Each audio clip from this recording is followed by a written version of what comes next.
Življi.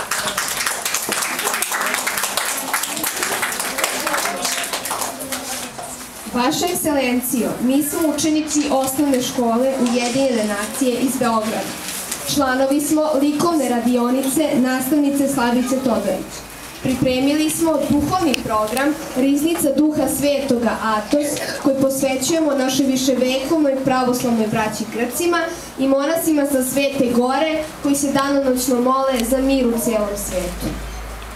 Program se sastoji od likovne izložbe sa naslikanih svih 20 manastira na ostrvu Atos.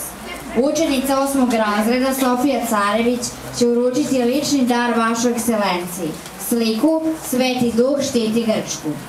Uz likovnu izložbu pripremili smo i priredbu Molitva Svetom duhu, govori Mihajlo Tomić i kratke istorijske zapise o svakom manastiru govore učenici koji su iscrtali uz muzičku pozadinu Agni Partene.